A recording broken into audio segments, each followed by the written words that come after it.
ಶಾಂತಿ. ಸಾಕಾರ ಮುರಳಿ. ಇವತ್ತಿನ ಡೇಟು 30/1/24. मीठे बच्चे, अब तुम्हारी सुनवाई होती है, बाप तुम्हें दुख से निकाल सुख में ले जाते. ಮಧುರಾದ ಮಕ್ಕಳೇ, ಈಗ ತಮ್ಮಂತನ್ನ ಕೇಳಲಾಗುತ್ತೆ. ಬಾಬಾ ತಮ್ಮನ್ನ ದುಃಖದಿಂದ ತೆಗೆದು ಸುಖದಲ್ಲಿ ಕರ್ಕೊಂಡು ಹೋಗ್ತಾರೆ. ಅಭಿ ತುಮ್ ಸಬ್ಕಿ ವಾನಪ್ರಸ್ಥ ಅವಸ್ಥಾ ಹೇ, ವಾಪಸ್ ಘರ್ ಜಾ. ಈಗ ತಮ್ಮೆಲ್ಲರದು ವಾನಪ್ರಸ್ಥ ಸ್ಥಿತಿ ಆಗಿದೆ, ವಾಪಸ್ಸು ಮನೆಗೆ ಹೋಗಬೇಕಾಗಿದೆ. ಪ್ರಶ್ನೆ, ಸದಾ ಯೋಗಯುक्त रहने तथा श्रीमत पर चलने की आज्ञा बार बार हर बच्चे को क्यों मिलता है? ಸದಾ ಯೋಗಯುಕ್ತರಾಗಿ ಇರುವಂಥದ್ದು ಅಥವಾ ಶ್ರೀಮತದಲ್ಲಿ ನಡೆಯುವಂತಹ ಆಜ್ಞೆ ಮತ್ತೆ ಮತ್ತೆ ಪ್ರತಿಯೊಂದು ಮಗುಗೆ ಯಾಕೆ ಸಿಗುತ್ತೆ? ಉತ್ತರ ಇದೆ, क्योंकि अभी अंतिम विनाश का दृश्य सामने है. ಕರೋಡೋ ಮನುಷ್ಯ ಮರೆಂಗಿ ನ್ಯಾಚುರಲ್ ಕೆಲಾಮಿಟೀಸ್ ಹೋಂಗ. ಯಾಕೆಂದರೆ ಈಗ ಅಂತಿಮ ವಿನಾಶದ ದೃಶ್ಯ ಮುಂದೆ ನಿಂತಿದೆ. ಕೋಟ್ಯಾಂತರ ಮನುಷ್ಯರು ಸಾಯ್ತಾರೆ, ಪ್ರಕೃತಿಯ ವಿಕೋಪ ಆಗತ್ತೆ. उस समय स्थिति एक रस रहे, सब देखते भी मिरुआ मौत मलुकु शिकार ऐसे अनुभव हो. इसके लिए योग युक्त बनना. ಆ ಸಮಯದಲ್ಲಿ ಸ್ಥಿತಿ ಏಕರಸವಾಗಿರೋದಕ್ಕೆ ಎಲ್ಲ ದೃಶ್ಯವನ್ನು ನೋಡ್ತಿದ್ರೂ ಸಹ ಇಲಿಗೆ ಪ್ರಾಣ ಸಂಕಟ, ಬೆಕ್ಕಿಗೆ ತಮಾಷೆ ಅಂದಂಗೆ ಅನುಭವ ಆಗ್ತಾ ಇರಬೇಕು. ಅದಕ್ಕೋಸ್ಕರ ಯೋಗಯುಕ್ತವಾಗಿ ಇರಬೇಕಾಗತ್ತೆ. ಶ್ರೀಮತ್ ಪರ್ ಚಲನೆ ವಾಲೆ ಯೋಗಿ ಬಚ್ಚೆ ಹಿ ಮೋಜ್ ಮೇ ರಹೆ. ಯಾರು ಶ್ರೀಮತದಂತೆ ನಡೆಯುವಂತಹ ಯೋಗಿ ಮಕ್ಕಳಾಗಿರ್ತಾರೆ ಅವರೇ ಮೋಜಿನಲ್ಲಿ ಇರ್ತಾರೆ. उनके बुद्धि में रहेगा हम तो पुराना शरीर छोड़ अपने ಸ್ವೀಟ್ ಹೋಮ್ ಜಾಯಂಗೆ. ಅವರ ಬುದ್ಧಿಯಲ್ಲಿರುತ್ತೆ, ನಾವು ಹಳೆ ದೇಹವನ್ನು ಬಿಟ್ಟು ಮಧುರವಾದ ಮನೆಗೆ ಹೋಗ್ತೀವಿ. ಓಂ ಶಾಂತಿ. रूहानी बाप बैठ रूहानी बच्चों से रूह रिहान करते अथवा रूहों को समझाते, क्योंकि रूहों ने भक्ति मार्ग में बहुत याद किया. ಆತ್ಮಿಕ ತಂದೆ ಕೂತ್ಕೊಂಡು ಆತ್ಮೀಯ ಮಕ್ಕಳಿಗೆ ಆತ್ಮಿಕ ಸಂಭಾಷಣೆಯನ್ನು ಮಾಡ್ತಿದ್ದಾರೆ ಅಥವಾ ಆತ್ಮಗಳಿಗೆ ತಿಳಿಸಿದರೆ. ಯಾಕೆಂದರೆ ಆತ್ಮಗಳು ಭಕ್ತಿ ಮಾರ್ಗದಲ್ಲಿ ಬಹಳಷ್ಟು ನೆನಪು ಮಾಡಿದ್ದೀರಾ. सब आशिक है, एक माशूक के उस माशूक शिव का चित्र भी बना हुआ, उसको बैठ पूछते हैं. ಎಲ್ಲರೂ ಪ್ರಿಯತಮೆಯರು ಒಬ್ಬ ಪ್ರಿಯತಮನಿಗೆ ಆಗಿದ್ದಾರೆ. ಆ ಪ್ರಿಯತಮನ ಚಿತ್ರವನ್ನ ಮಾಡಲಾಗಿದೆ, ಅವರಿಗೆ ಪೂಜೆಯನ್ನ ಮಾಡ್ತಿರ್ತಾರೆ. उनसे क्या मांगने चाहते हैं ये बताने, पूछते तो सब है. ಶಂಕರಾಚಾರ್ಯ भी पूजा करते, सब उनको बड़ा समझते. ಅವರಿಂದ ಏನು ಬೇಡಬೇಕು ಇದು ಗೊತ್ತಿಲ್ಲ. ಪೂಜೆ ಅಂತೂ ಎಲ್ಲರೂ ಮಾಡ್ತಾರೆ, ಶಂಕರಾಚಾರ್ಯರು ಪೂಜೆ ಮಾಡ್ತಾರೆ, ಎಲ್ಲರಿಗಿಂತಲೂ ಅವರು ದೊಡ್ಡವರು ಅಂತ ತಿಳಿತಾರೆ. बल धर्म स्थापक है, परंतु वो भी पुनर्जन्म लेते लेते नीचे उतरते. ಬಲೆ ಧರ್ಮಸ್ಥಾಪಕರಿರ್ಬೋದು, ಆದರೂ ಪುನರ್ಜನ್ಮವನ್ನು ಪಡಿತಾ ಪಡಿತಾ ಕೆಳಗಡೆ ಇಳಿತಾ ಬರ್ತಾರೆ. अभी सब पिछाड़ी के जन्म में आकर पहुंचते हैं. बाबा कहते तुम छोटे बड़े सबकी वानप्रस्थ अवस्था. ಈಗಂತೂ ಎಲ್ಲರೂ ಅಂತಿಮ ಜನ್ಮದಲ್ಲಿ ಬಂದು ತಲುಪಿದ್ದೀರ. ಬಾಬಾ ಅಂತಾರೆ, ಸಣ್ಣವರು ದೊಡ್ಡವರು ತಮ್ಮೆಲ್ಲರದು ಸಹ ಈಗ ವಾನಪ್ರಸ್ಥ ಸ್ಥಿತಿ ಆಗಿದೆ. मैं तुम सबको वापस ले जाता हूँ, मुझे बुलाते ही है कि पति दुनिया में आओ. ನಾನು ಎಲ್ಲರನ್ನ ವಾಪಸ್ ಕರ್ಕೊಂಡು ಹೋಗ್ತೀನಿ, ನನ್ನನ್ನು ಕರೀತಾರೆ ಈ ಪತಿತ ಪ್ರಪಂಚದಲ್ಲಿ ಬನ್ನಿ. ಕಿತನಾ ರಿಗಾರ್ಡ್ ರಕ್ತೆ ಹೇ ಪತಿ ದುನಿಯಾ ಪರಾಯಿ ರಾಜ್ಯ ಮೇ आओ. ಎಷ್ಟೊಂದು ಗೌರವವನ್ನು ಇಟ್ಕೊತಾರೆ, ಪತಿತ ಪ್ರಪಂಚ ಬೇರೆ ರಾಜ್ಯದಲ್ಲಿ ಬನ್ನಿ. जरूर दुखी होंगे तब तो बुलाते हैं, गाया भी है दुख हरता सुख करता. तो जरूर चीची पुरानी दुनिया पुराने शरीर में आना पड़े, वो भी तमो प्रधान शरीर. ಖಂಡಿತವಾಗಿ ದುಃಖಿ ಆಗಿದ್ದಾರೆ, ಅದಕ್ಕೆ ಕರೀತಾ ಬರ್ತಾರೆ. ಗಾಯನನೂ ಇದೆ, ದುಃಖ ಹರ್ತ ಸುಖ ಕರ್ತ. ಅಂದ ಮೇಲೆ ಈ ಹಳೆ ಕೊಳಕಿನ ಪ್ರಪಂಚ ಕೊಳಕಿನ ದೇಹದಲ್ಲಿ ಬರಬೇಕಾಗತ್ತೆ, ಅದು ಸಹ ತಮೋ ಪ್ರಧಾನ ಶರೀರದಲ್ಲಿ. सतो प्रधान दुनिया में मुझे कोई याद भी नहीं करता, ड्रामा अनुसार सबको मैं सुखी बना देता. ಸತೋ ಪ್ರಧಾನ ಪ್ರಪಂಚದಲ್ಲಿ ನನ್ನ ಯಾರು ನೆನಪು ಮಾಡಲ್ಲ. ಡ್ರಾಮಾ ಅನುಸಾರ ಎಲ್ಲರನ್ನ ನಾನು ಸುಖಿಯಾಗಿ ಮಾಡಿಬಿಡ್ತೀನಿ. बुद्धि से काम लेना है कि सतयुग में जरूर आदि सनातन देवी देवता धर्म होगा और सत्संगों में तो सिर्फ शास्त्र पढ़ते पढ़ते नीचे उतरते जाते. ಸತೋ ಪ್ರಧಾನ ಪ್ರಪಂಚದಲ್ಲಿ ಯಾರು ನನ್ನ ನೆನಪು ಮಾಡಲ್ಲ. ಡ್ರಾಮಾ ಅನುಸಾರ ಎಲ್ಲರೂ ಸುಖಿಯಾಗಿ ಇರ್ತಾರೆ, ಬಾಬಾನೇ ಸುಖಿಯಾಗಿ ಮಾಡ್ತಾರೆ. ಬುದ್ಧಿಯಿಂದ ಕೆಲಸ ತಗೊಳ್ಳಿ. ಸತ್ಯುಗದಲ್ಲಿ ಖಂಡಿತವಾಗಿ ಆದಿ ಸನಾತನ ದೇವಿ ದೇವತಾ ಧರ್ಮನೇ ಇರುತ್ತೆ. ಬೇರೆ ಸತ್ಸಂಗದಲ್ಲಿ ಸುಮ್ಮನೆ ಶಾಸ್ತ್ರಗಳನ್ನು ಓದ್ತಾ ಕೆಳಗಡೆ ಇಳಿತಾ ಬರ್ತಾರೆ. दल दल में पढ़ने वाले दुखी होते ये है ही दुखದ वो है ಸುಖದ. ಕೊಳಕಿನಲ್ಲಿ ಸಿಕ್ಕಾಕೊಳ್ಳೋರು ದುಃಖಿಗಳಾಗ್ತಾರಲ್ಲ, ಇದಾಗಿದೆ ದುಃಖಧಾಮ, ಅದಾಗಿದೆ ಸುಖಧಾಮ. बाप कितना सर्च करके समझाते क्योंकि बेचारे अबलाए कुछ भी नहीं जानते. ಬಾಬಾ ಎಷ್ಟು ಸಹಜವಾಗಿ ಮಾಡಿ ತಿಳಿಸ್ತಾರೆ. ಪಾಪ ಅಬಲೆಯರು ಏನೂ ಅರ್ಥ ಮಾಡ್ಕೊಳಲ್ಲ. कोई को भी ये पता नहीं फिर वापस भी जाना है या सदैव पुनर्जन्म लेते ही रहना है. अभी तो सब धर्म वाले. ಯಾರಿಗೂ ಇದು ಗೊತ್ತಿಲ್ಲ, ಇವಾಗ ವಾಪಸ್ ಹೋಗ್ಬೇಕಾ ಅಥವಾ ಸದಾ ಪುನರ್ಜನ್ಮದಲ್ಲಿ ಇರಬೇಕಾ ಅಂತ. ಈಗಂತೂ ಎಲ್ಲ ಧರ್ಮದವರು ಇದಾರಲ್ಲ. ಪಹಲೆ ಪಹಲೆ ಸ್ವರ್ಗ ತಾ ತೋ ಏಕ್ ಹಿ ಧರ್ಮ ತಾ ಸಾರಾ ಚಕ್ರ ತುಮಾರಿ ಬುದ್ಧಿ. ಮೊಟ್ಟ ಮೊದಲು ಸ್ವರ್ಗ ಇತ್ತು, ಮುಂದೆಯೇ ಧರ್ಮ ಇತ್ತು. ಇಡೀ ಚಕ್ರ ಈಗ ನಿಮ್ಮ ಬುದ್ಧಿಯಲ್ಲಿದೆಯಲ್ಲ. कोई और की बुद्धि में ये बातें रह ना सके, ये तो कल्प की आयु ही लाखों वर्ष के ಇದೆ.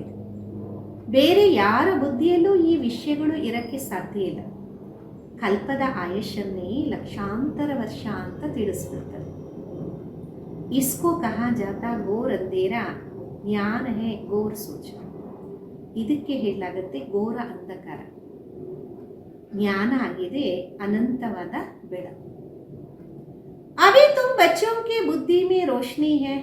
तुम कोई मंदिर आदि में जाएंगे तो तुम कहेंगे हम शिव बाबा के पास जाते हैं.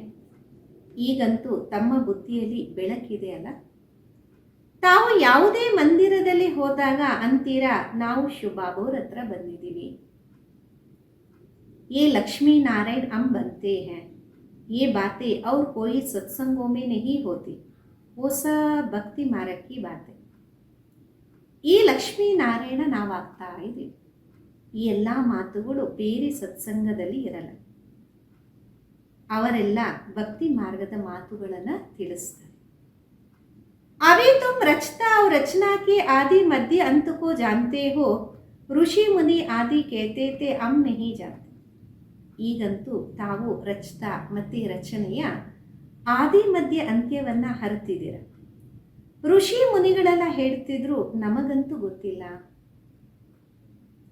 तुम भी पहले नहीं जानते थे. इस समय सारे विश्व में भक्ति है. ये पुरानी दुनिया है, कितने ढेर मनुष्य. ಮೊದಲು ತಮಗೂ ಗೊತ್ತಿರಲಿಲ್ಲ. ಈ ಸಮಯದಲ್ಲಿ ಇಡೀ ಪ್ರಪಂಚದಲ್ಲಿ ಭಕ್ತಿನೇ ಇದೆ. ಇದು ಹಳೆಯ ಪ್ರಪಂಚ, ಇಷ್ಟೊಂದು ಜನ ಮನುಷ್ಯರಿದಾರಲ್ಲ. सतयुग नई दुनिया में तो एक ही अद्वैत धर्म था, फिर होता है द्वैत धर्म. अनेक धर्म में तालियां बजती हैं. ಸತ್ಯುಗ ಹೊಸ ಪ್ರಪಂಚದಲ್ಲಿ ಒಂದು ಅದ್ವೈತ ಧರ್ಮ ಇತ್ತು, ಮತ್ತೆ ಆಗತ್ತೆ ದ್ವೈತ ಧರ್ಮ. ಅನೇಕ ಧರ್ಮಗಳಲ್ಲಿ ಚಪ್ಪಾಳೆ ತಟ್ಟತ್ತಲ್ಲ. सबकी एक दो में किटकिट है. ड्रामा अनुसार उनों की ಪಾಲಿಸಿ ಹಿ ಐಸಿ ಹೇ. ಎಲ್ಲರೂ ಕಿಟ್ಕಿಟ್ ಮಾಡ್ತಾನೇ ಇರ್ತಾರೆ. ಡ್ರಾಮಾ ಅನುಸಾರ ಅವರ ಪಾಲಿಸಿನೇ ಈ ರೀತಿ ಇದೆ, ಅಂದರೆ ವಿಧಾನನೇ ಈ ರೀತಿ ಇದೆ. ಕಿಸಿ ಕೋ ಭಿ ಅಗರ್ कहते हैं तो लड़ाई होती है, पार्टीशन होते हैं. ಯಾರಿಗೆ ತಿಳಿಸಿದರೂ ಸಹ ಜಗಳ ಆಗತ್ತೆ, ಪಾರ್ಟಿಷನ್ ಆಗತ್ತೆ. ಮನುಷ್ಯ ಬಾಪ್ ಕೋ ನಾ ಜಾನ್ನೆ ಕಾರಣ ಪತ್ತರ್ ಬುದ್ಧಿ ಬಂತ. ಮನುಷ್ಯನು ತಂದೆಯನ್ನ ಹರಿಯದೆ ಕಾರಣ ಕಲ್ಲು ಬುದ್ಧಿಯಾಗಿದೆ. इस समय बाबा समझाते हैं देवी देवता धर्म ही प्रायलोप हो गया है.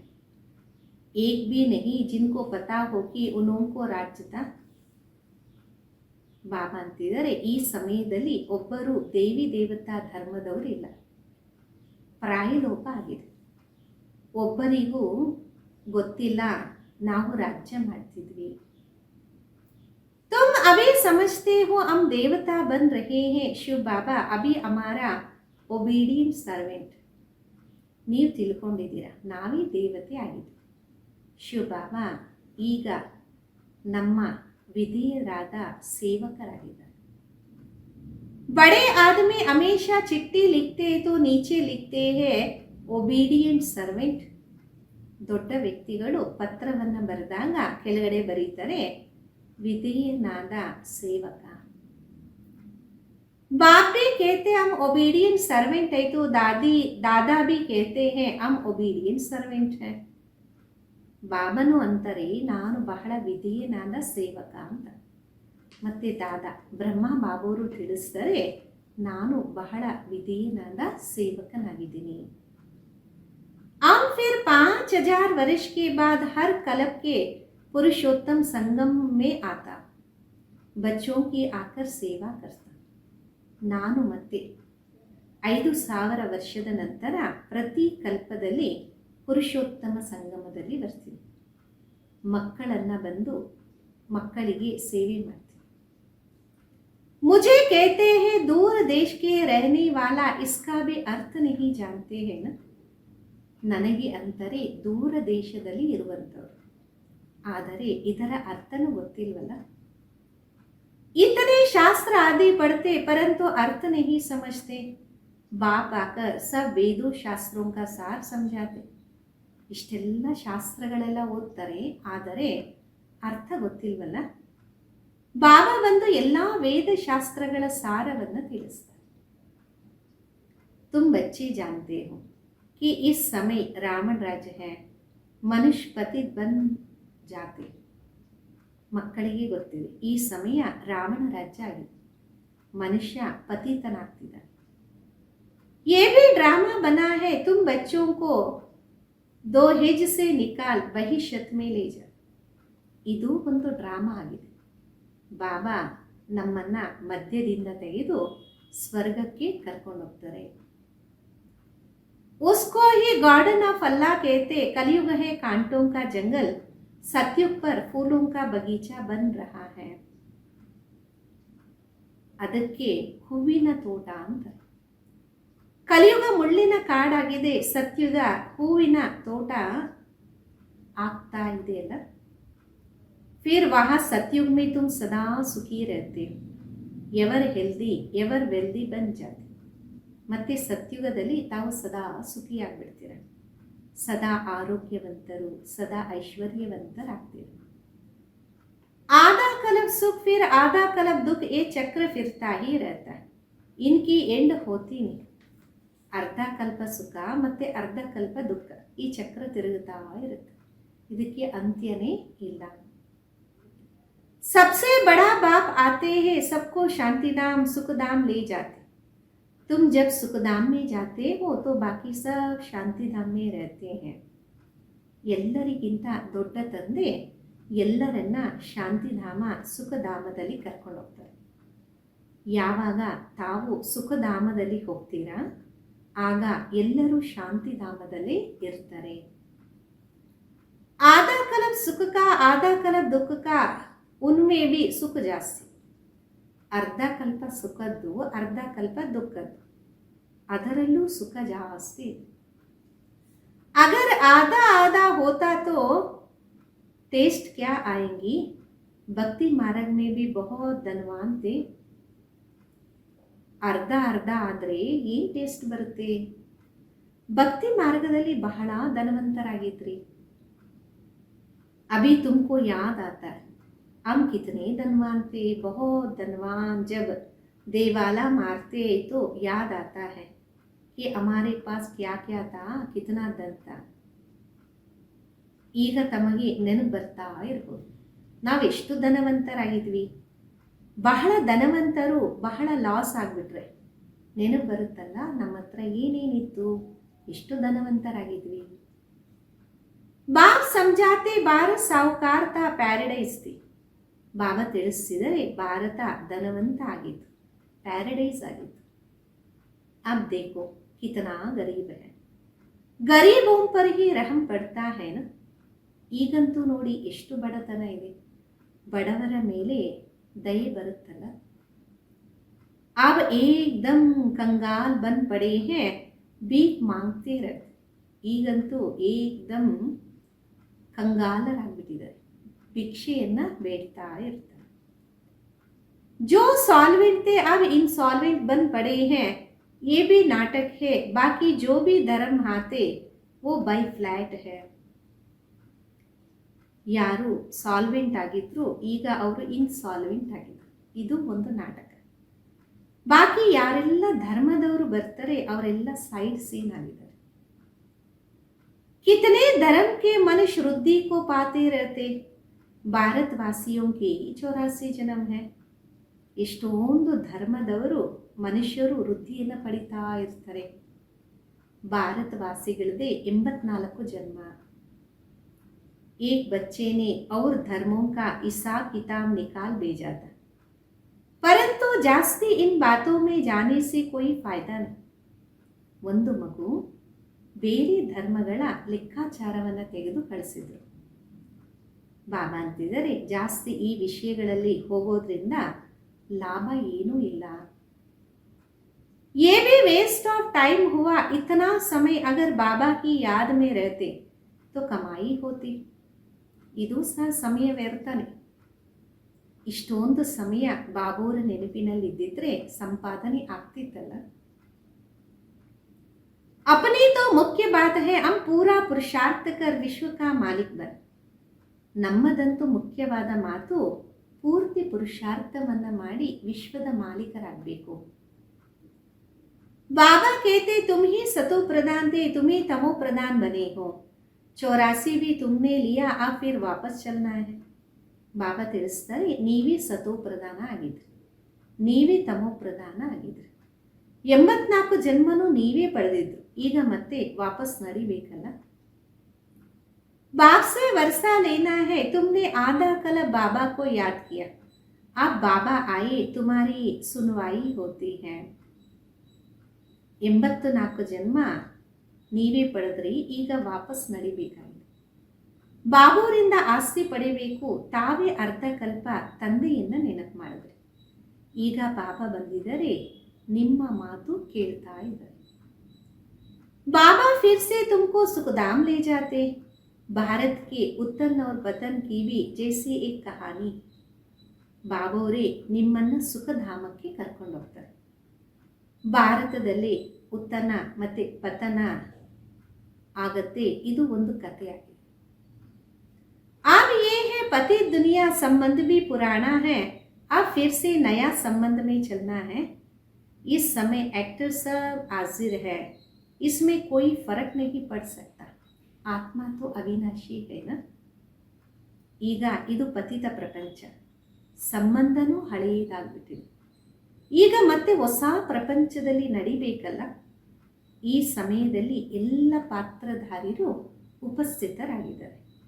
ಇದರಲ್ಲಿ ಎಂಥದೇ ವ್ಯತ್ಯಾಸ ಆಗೋದಿಲ್ಲ. ಆತ್ಮ ಅಂತೂ ಅವಿನಾಶಿ. कितनी ढेर आत्माएं होंगी, उनका कभी विनाश नहीं होता है.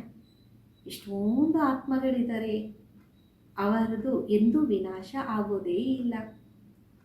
इतने करोड़ आत्माओं को पहले तो वापस जाना है, बाकी शरीर तो सबके खत्म हो जाएंगे, इसलिए ಹೋಲಿಕಾ भी मना. ಇಷ್ಟೊಂದು ಕೋಟ್ಯಾಂತರ ಆತ್ಮಗಳು ಮೊದಲು ವಾಪಸ್ ಹೋಗ್ಬೇಕಲ್ಲ, ಬಾಕಿ ಶರೀರ ಎಲ್ಲರದು ಸಮಾಪ್ತಿಯಾಗತ್ತೆ. ಅದಕ್ಕೆ ಹೋಲಿಕಾವನ್ನು ಆಚರಣೆ ಮಾಡಲಾಗುತ್ತೆ. तो तुम जानते हो हम सो पूज्यते फिर ಪೂಜಾರಿ ಬನೆ अब फिर पूज्य बनते हैं. ತಮಗೆ ಇದು ಸಹ ಗೊತ್ತಿದೆ, ನಾವೇ ಪೂಜ್ಯರಾಗಿದ್ವಿ, ಮತ್ತೆ ನಾವೇ ಪೂಜಾರಿ ಆಗ್ತೀವಿ, ಈಗ ಮತ್ತೆ ಪೂಜ್ಯರಾಗ್ತಾ ಇದ್ವಿ. वहाँ ये नॉलेज ही नहीं होगा ना ये शास्त्र आदि होंगे, सब खत्म हो जाएंगे. ಅಲ್ಲಿ ಈ ಜ್ಞಾನನೇ ಇರೋದಿಲ್ಲ, ಶಾಸ್ತ್ರಗಳೇನೂ ಇರೋದಿಲ್ಲ, ಎಲ್ಲ ಸಮಾಪ್ತಿ ಆಗ್ಬಿಡುತ್ತೆ. जो योग युक्त होंगे श्रीमत पर चलने वाले होंगे वह सब कुछ देखेंगे. ಯಾರು ಯೋಗಯುಕ್ತರಾಗಿರ್ತಾರೆ, ಶ್ರೀಮತದಂತೆ ನಡೀತಾರೆ, ಅವರು ಎಲ್ಲವನ್ನ ನೋಡ್ತಾರೆ. कैसे अर्थक्वेक में सब कलास होता, अखबारों में भी पढ़ा, कैसे गांव के गांव खत्म हो जाते हैं. ಅಂದರೆ ಯಾವ ರೀತಿ ಅರ್ಥಕ್ವೇಕ್ ಆಗುತ್ತೆ, ಎಲ್ಲ ಸಮಾಪ್ತಿ ಆಗುತ್ತೆ. ನ್ಯೂಸ್ ಪೇಪರಲ್ಲೂ ಬಿದ್ದಿತ್ತು, ಯಾವ ರೀತಿ ಹಳ್ಳಿಗೆ ಹಳ್ಳಿ ಎಲ್ಲ ಸಮಾಪ್ತಿ ಆಗ್ಬಿಡುತ್ತೆ. बॉम्बे पहले इतनी नहीं थी, समुद्र को सुखाया फिर समुद्र हो जाएगा.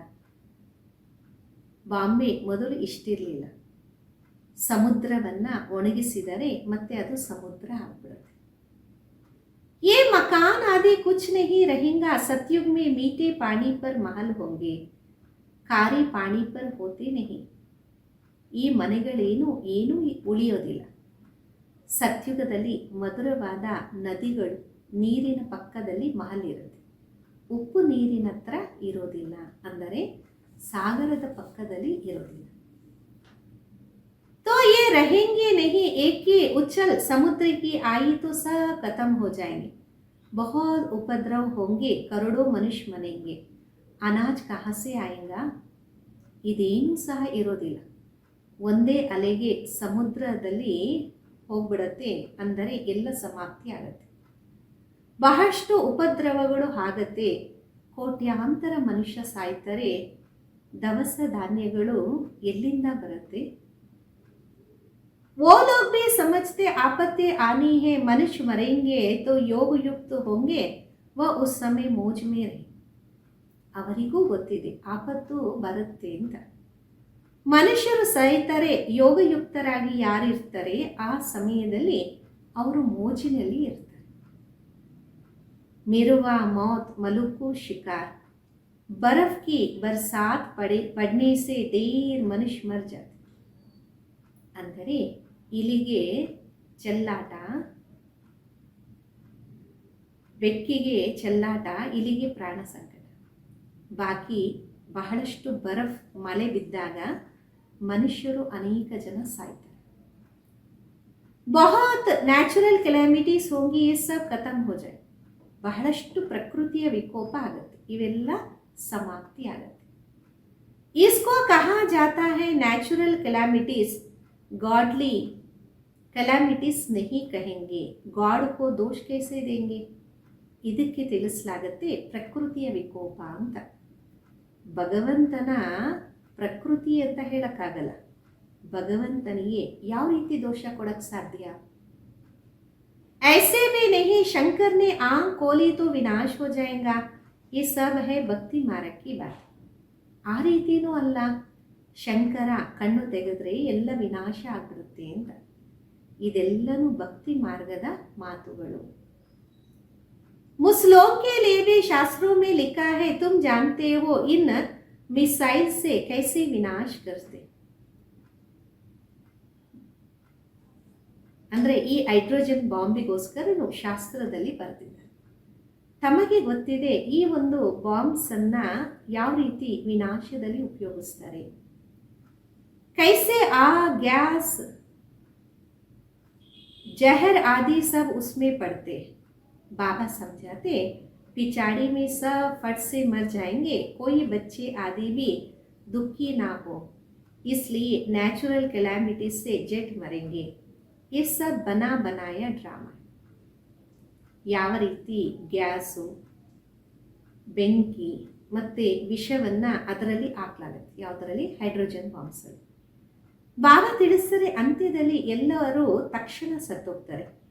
ಮಕ್ಕಳಿಗೆ ದುಃಖ ಆಗಬಾರ್ದಲ್ಲ, ಅದಕ್ಕೋಸ್ಕರ ಪ್ರಕೃತಿಯ ವಿಕೋಪ ಬರುತ್ತೆ, ತಕ್ಷಣ ಸಾಯ್ತಾರೆ. ಇದೆಲ್ಲ ಮಾಡಿರುವಂತಹ ಡ್ರಾಮಾ. आत्मा तो विनाशी है, कब विनाश नहीं होती, ना छोटी बड़ी होती, ಶರೀರ್ ಸಬ್ ಯಹ ಕಲಾ ಸುಜೆ. ಆತ್ಮ ಅಂತೂ ಅವಿನಾಶಿ ಆಗಿದೆ, ಅದೆಂದು ವಿನಾಶ ಆಗೋದಿಲ್ಲ, ಸಣ್ಣದು ದೊಡ್ಡದು ಆಗೋದಿಲ್ಲ, ಶರೀರ ಎಲ್ಲನೂ ಸಮಾಪ್ತಿ ಆಗುತ್ತೆ. ಬಾಕಿ ಆತ್ಮಾಯೇ ಸ ಸ್ವೀಟ್ ಹೊಮ್ಮೆ ಚಲಿ ಜಾएंगी, बाप कलप कलप आते हैं संगम पर, तुम भी इस पुरुषोत्तम संगम पर ही ऊंचते ऊंच बनते हो. ಬಾಕಿ ಆತ್ಮಗಳೆಲ್ಲ ಮಧುರವಾದ ಮನೆಗೆ ಹೊರಟೋಗ್ತಾರೆ. ಬಾಬಾ ಕಲ್ಪ ಕಲ್ಪ ಬಂದು ಸಂಗಮದಲ್ಲೇ ಮಕ್ಕಳ ಜೊತೆ ಮಿಲನ ಮಾಡ್ತಾರೆ. ನೀವು ಈ ಪುರುಷೋತ್ತಮ ಸಂಗಮದಲ್ಲಿ ಉನ್ನತಕ್ಕಿಂತ ಉನ್ನತರಾಗ್ತೀರಾ. वास्तव में श्री श्री शिव बाबा को औ श्री इन देवताओं को कहते. आजकल तो देखो सबको श्री श्री कहते रहते हैं. ವಾಸ್ತವದಲ್ಲಿ ಶಿವ ಬಾಬಾವರಿಗೆ ಶ್ರೀ ಶ್ರೀ ಅಂತ, ದೇವತೆಗಳಿಗೆ ಶ್ರೀ ಅಂತ ಹೇಳಾಗುತ್ತೆ. ಆದರೆ ಇವತ್ತು ಪ್ರತಿಯೊಬ್ಬರೂ ಶ್ರೀ ಶ್ರೀ ಅಂತ ಅನಿಸ್ಕೊತಾ ಇರ್ತಾರೆ. ಶ್ರೀಮತಿ, ಶ್ರೀ ಫಲಾನ, ಆ ಶ್ರೀಮತ್ತು ಏಕ್ ಬಾಬಾ ಹಿ ದೇಂಗೆ. ಶ್ರೀಮತಿ, ಶ್ರೀ ಅಂತ ಹೆಸರಿನ ಜೊತೆಗೆ ಬರೆಸ್ಕೊಳ್ತಾರೆ. ಈಗ ಶ್ರೀಮತ ಅಂತೂ ಒಬ್ಬ ಬಾಬಾನೇ ಕೊಡ್ತಾರಲ್ಲ. विकार में जाना क्या ये श्रीमत है, ये तो ही ಭ್ರಷ್ಟಾಚಾರಿ ಧ್ವನಿ. ವಿಕಾರದಲ್ಲಿ ಹೋಗೋದು ಇದೇನು ಶ್ರೀಮತನ? ಇದಂತೂ ಭ್ರಷ್ಟಾಚಾರಿ ಪ್ರಪಂಚ ಅಲ್ವಾ. आप मीठे मीठे बच्चों को बाबा कहते मुझे याद करो तो काद निकल जाए. ಈಗ ಮಧುರಾತಿ ಮಧುರ ಮಕ್ಕಳಿಗೆ ತಂದೆ ತಿಳಿಸಿದರೆ ನನ್ನನ್ನು ನೆನಪು ಮಾಡಿ, ನಿಮ್ಮಲ್ಲಿರುವ ತುಕ್ಕು ಹೊಟ್ಟೋಗ್ಬಿಡತ್ತೆ. गृहस्थ व्यवहार में रहते कमल फूल समान पवित्र हो. स्वा को अब विश्व के आदि मध्य अंत के चक्र का ज्ञान हुआ है. ಗೃಹಸ್ಥ ವ್ಯವಹಾರದಲ್ಲಿದ್ದು ಕಮಲ ಪುಷ್ಪ ಸಮಾನ ಪವಿತ್ರರಾಗಿ, ಸ್ವಯಂ ಮತ್ತೆ ವಿಶ್ವದ ಆದಿ ಮಧ್ಯ ಅಂತ್ಯದ ಚಕ್ರದ ಜ್ಞಾನದ ಅರಿವಾಯ್ತಲ್ಲ. ಪರಂತು ಈ ಅಲಂಕಾರ ತುಮಕೋ ನಹಿ ದೇ ಸಕ್ತೆ. ಆದರೆ ಈ ಅಲಂಕಾರ ತಮಗೆ ಕೊಡಕ್ಕಾಗೋದಿಲ್ಲ. आज तुम अपने को स्वदर्शन चक्रधारी समझते हो, कल माया तप्पड़ लगा तो ज्ञान ही उड़ जाएंगे, इसलिए तुम ब्राह्मणों की माला कभी नहीं बन सकते. ಇವತ್ತು ತಾವು ತಮ್ಮನ್ನ ತಾವು ಸ್ವದರ್ಶನ ಚಕ್ರಧಾರಿ ಅಂತ ತಿಳ್ಕೊಂತೀರ. ನಾಳೆ ಮಾಯೆಯ ಪೆಟ್ಟು ಬಿದ್ದಾಗ ಜ್ಞಾನನೇ ಹಾರಿ ಹೋಗ್ಬಿಡತ್ತೆ. ಅದಕ್ಕೋಸ್ಕರ ತಾವು ಅಂದರೆ ಬ್ರಾಹ್ಮಣರ ಮಾಲೆ ತಯಾರಾಗೋದಿಲ್ಲ. माया तप्पड़ लगाई बहुतों को गिरा देती तो उसकी माला कैसे बनेंगी. ದಶಾಯಿ ಬದಲ್ತಿ ಇರತಿ. ಮಾಯೆಯ ಪೆಟ್ಟು ಬಿದ್ದಾಗ ಬಹಳಷ್ಟು ಜನ ಬಿದ್ದೋಗ್ತಿರ್ತಾರೆ. ಮತ್ತೆ ಅವರ ಮಾಲೆ ಯಾವ ರೀತಿ ಆಗತ್ತೆ? ದಶೆಗಳು ಪರಿವರ್ತನೆ ಆಗ್ತಾ ಇರುತ್ತೆ. रुद्र माला ठीक है, विष्णु की माला भी है, बाकी ब्राह्मणों की माला बन नहीं सकती. ರುದ್ರ ಮಾಲೆ ಸರಿ, ಬ್ರಾಹ್ಮಣರ ಮಾಲೆ ಎಂದೂ ಆಗೋದಿಲ್ಲ, ವಿಷ್ಣುವಿನ ಮಾಲೆನೂ ಇದೆ. तुम बच्चों को डायरेक्शन देते हैं कि देह से देह के सब धर्म छोड़ मामिकम याद करो, बात तो निराकार है. ತಮ್ಮ ಮಕ್ಕಳಿಗೆ ಡೈರೆಕ್ಷನ್ ಅನ್ನು ಕೊಡಲಾಗತ್ತೆ. ದೇಹ ಸಹಿತ ದೇಹದ ಎಲ್ಲ ಧರ್ಮವನ್ನು ಬಿಟ್ಟು ನನ್ನ ಒಬ್ಬನನ್ನು ನೆನಪು ಮಾಡಿ. ತಂದೆ ನಿರಾಕಾರ ಆಗಿದ್ದಾರೆ. उनको अपना शरीर तो है नहीं और आए भी है इनकी वानप्रस्थ अवस्थान. ಅವರಿಗೆ ತಮ್ಮದೇ ಆದ ದೇಹ ಇಲ್ಲ. ಅವರು ಬಂದಿದ್ದರೆ ಇವರ ವಾನಪ್ರಸ್ಥ ಸ್ಥಿತಿಯಲ್ಲಿ. जब 60 वर्ष की आयु हुई वानप्रस्थ अवस्था में ही गुरु किया जाता. ಯಾವಾಗ 60 ವರ್ಷದ ಆಯುಷ್ಯಾಯಿತು, ವೃದ್ಧಾಪ್ಯೆಯಲ್ಲೇ ಗುರುವನ್ನ ಮಾಡಲಾಗತ್ತಲ್ಲ. मैं तो हूँ सदगुरु परंतु गुप्त वेश में वो है भक्ति के गुरु, मैं हूँ ज्ञान मार्ग. ನಾನಂತೂ ಸದ್ಗುರು ಆಗಿದೆ, ಆದರೆ ಗುಪ್ತ ವೇಷದಲ್ಲಿದೆ. ಅವರು ಭಕ್ತಿ ಮಾರ್ಗದ ಗುರು, ನಾನು ಜ್ಞಾನ ಮಾರ್ಗದಲ್ಲಿ ಇದ್ದೇನೆ. प्रजापिता ब्रह्मा को देखो कितने ढेर बच्चे हैं, बुद्धि हद से निकल बेहद में चली गई ना.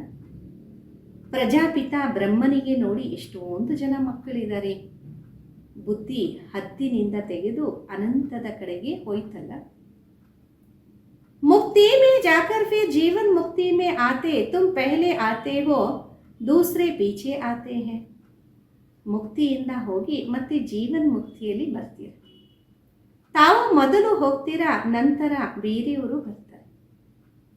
ಅರೆ ಏಕ್ ಕೋ ಪಹಲೆ ಸುಖ ಫಿರ್ ದುಃಖ ಭೋಗ್ನಾ ಪಡ್ತಾ ಹೈ. ಪ್ರತಿಯೊಬ್ಬರೂ ಮೊದಲು ಸುಖವನ್ನ ನಂತರ ದುಃಖವನ್ನ ಅನುಭವಿಸ ಮಾಡಬೇಕಾಗುತ್ತೆ. ये वर्ल्ड ड्रामा है, तब तो कहते हैं अहो प्रभु तेरी लीला. तुम्हारी बुद्धि ऊपर से नीचे तक चक्र लगाती रहती है.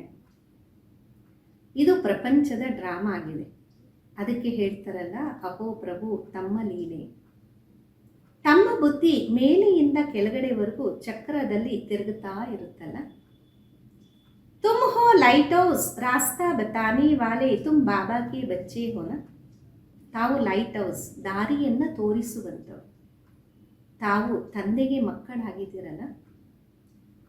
ಫಾದರ್ कहते मुझे याद करो तो तुम तमो प्रधान से सतो प्रधान बन जाएंगे. ट्राइन में भी तुम समझा सकते हो. बेहद का बाप स्वर्ग का रचयिता है, ಭಾರತ್ में ಸ್ವರ್ಗತಾ. ತಂದೆ ಅಂತಾರೆ ನನ್ನನ್ನು ನೆನಪು ಮಾಡಿ, ಆಗ ನೀವು ತಮೋ ಪ್ರಧಾನದಿಂದ ಸತೋ ಪ್ರಧಾನ ಆಗ್ತೀರ. ಟ್ರೈನಲ್ಲೂ ನೀವು ತಿಳಿಸ್ಬೋದು, ಅನಂತವಾದ ತಂದೆ ಸ್ವರ್ಗದ ರಚಯಿತ. ಭಾರತ ಸ್ವರ್ಗ ಆಗಿತ್ತು. ಬಾಬಾ ಬರ್ತಾರೆ ಭಾರತದಲ್ಲಿ. ಶಿವ ಜಯಂತಿ भी भारत में ही मनाई जाती, परंतु कब होती ये कोई नहीं जानते. तिथि तारीख दोनों ही नहीं, क्योंकि गर्भ से जन्म नहीं लेते. ಶಿವ ಜಯಂತಿನೂ ಭಾರತದಲ್ಲಿ ಆಚರಣೆ ಮಾಡ್ತಾರೆ, ಆದರೆ ಯಾವಾಗ ಯಾವ ರೀತಿ ಯಾರಿಗೂ ಗೊತ್ತಿಲ್ಲ. ತಿಥಿ ತಾರೀಖ್ ಎರಡೂ ಇಲ್ಲ, ಯಾಕೆಂದರೆ ಗರ್ಭದಿಂದ ಜನ್ಮವನ್ನು ಪಡೆಯೋದಿಲ್ಲ. ಬಾಬಾ कहते अपने को आत्मा समझो, तुम अशरीरी आए थे, पवित्रते फिर अशरीरी होकर जाएंगे. मामी कम याद करते रहो तो पाप कट जाए. ಬಾಬಾ ತಿಳಿಸ್ತಾರೆ, ತಮ್ಮನ್ನು ತಾವು ಆತ್ಮ ಅಂತ ತಿಳಿರಿ. ತಾವು ಅಶರೀರಿಯಾಗಿ ಬಂದ್ರಿ, ಪವಿತ್ರವಾಗಿದ್ರಿ, ಮತ್ತೆ ಅಶರೀರಿಯಾಗಿ ಹೋಗ್ಬೇಕು. ನನ್ನ ಒಬ್ಬನನ್ನ ನೆನಪು ಮಾಡ್ತಾ ಇರಿ, ಆಗ ಪಾಪಗಳು ಕಟ್ಟಾಗ್ತಾ ಹೋಗುತ್ತೆ. अच्छा, मीठे मीठे सिखलदे बच्चों प्रति माता पिता बाप दादा का याद प्यार और गुड मॉर्निंग. रूहानी बाप की रूहानी बच्चों को नमस्ते. हम रूहानी बच्चों की रूहानी माता पिता बाप दादा को याद प्यार गुड मॉर्निंग और नमस्ते. ಇಂದಿನ ಧಾರಣೆಗೋಸ್ಕರ ಮುಖ್ಯ ಸಾರ. ಮೊದಲನೇದು, लाइट हाउस बन सबको रास्ता बताना है. बुद्धि हद से निकाल बेहद में रखनी है. ಸ್ವದರ್ಶನ್ ಚಕ್ರಧಾರಿ बनना है. ಲೈಟ್ ಹೌಸ್ ಆಗಿ ಎಲ್ಲರಿಗೂ ದಾರಿಯನ್ನು ತಿಳಿಸಬೇಕು. ಬುದ್ಧಿಯನ್ನು ಹದ್ದಿನಿಂದ ತೆಗೆದು ಬೇಹದ್ದಿನಲ್ಲಿ ಇಡಿ. ಸ್ವದರ್ಶನ ಚಕ್ರಧಾರಿ ಆಗಬೇಕಾಗಿದೆ.